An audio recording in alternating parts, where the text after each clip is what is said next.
Bienvenue sur votre chaîne Enflammé TV. Que Dieu vous bénisse de partout où vous nous suivez au nom de Jésus-Christ de Nazareth. Je suis votre serviteur Modibo Thibault. Alors nous sommes là aujourd'hui pour conclure sur la série d'enseignements sur les tempéraments. Par la grâce de Dieu, nous vous avions donné les caractéristiques des 4 tempéraments. Nous avions parlé des colériques, nous avions parlé des sanguins, nous avions parlé des flegmatiques, nous avions parlé des mélancoliques. Et je sais que si tu suis correctement cet enseignement, tu pourras reconnaître vraiment ton tempérament. Des gens nous posent la question de savoir, est-ce qu'on peut avoir plusieurs tempéraments à la fois? Est-ce qu'on peut être à la fois colérique et sanguin? Est-ce qu'on peut être à la fois colérique et mélancolique? Est-ce qu'on peut être à la fois flegmatique, sanguin? Est-il possible d'avoir plusieurs tempéraments à la fois?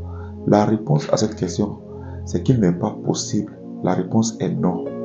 Il n'est pas possible d'avoir plusieurs tempéraments à la fois, mais il est possible de manifester les caractéristiques de chaque tempérament, quelques caractéristiques de chaque tempérament. Il est possible à un sanguin, par exemple, d'avoir quelques forces colériques ou mélancoliques ou flegmatiques. Il est possible à un colérique d'avoir quelques caractéristiques sanguines. Il est possible à un mélancolique d'avoir quelques caractéristiques colérique, et il est possible à un flegmatique d'avoir quelques caractéristiques mélancoliques ou sanguines. Mais on ne peut pas manifester tous les tempéraments. Chacun de nous a un seul tempérament. Et comment reconnaître son tempérament? Pour mieux reconnaître son tempérament, il faut d'abord se baser sur les forces de ce tempérament. Il faut se baser sur les forces de ce tempérament. Ne vous basez pas d'abord sur les défauts et les faiblesses, mais basez-vous sur les forces. Étudiez d'abord les forces. Et si vous voyez que vous manifestez plus de force dans un tempérament, considérez que ce tempérament est votre tempérament. Il peut arriver que vous manifestez plus de force, mais moins de faiblesse. Donc considérez d'abord les forces. Les forces sont plus importantes que les faiblesses. Les forces ont une grande importance que les faiblesses. Donc, pour reconnaître son tempérament, mettez l'accent sur les forces que nous vous avions données. Les forces des sanguins, les forces des colériques, les forces des mélancoliques, les forces des flegmatiques. Ensuite, vous verrez les faiblesses. Donc, en voyant cela, en vous accentuant sur les forces, vous pouvez facilement reconnaître votre tempérament.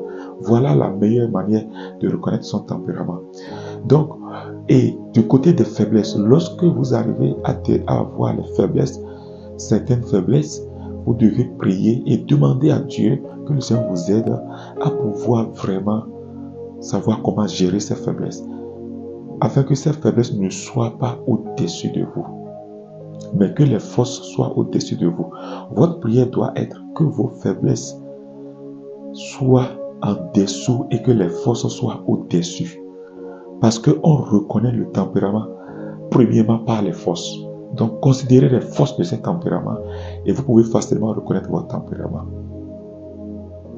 Alors pour conclure, je voudrais vous dire, il est très important de connaître son tempérament pour savoir comment vivre en communauté, savoir comment vivre en famille, savoir comment vivre dans un couple et aussi savoir comment vivre et en société.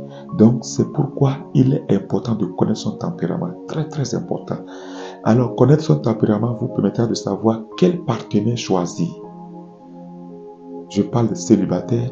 Cela vous permettra de savoir quel partenaire choisir pour votre vie de couple. Donc avec votre fiancé, essayez d'étudier le tempérament de votre fiancé, connaître le tempérament de votre fiancé et savoir si vous pouvez aller avec.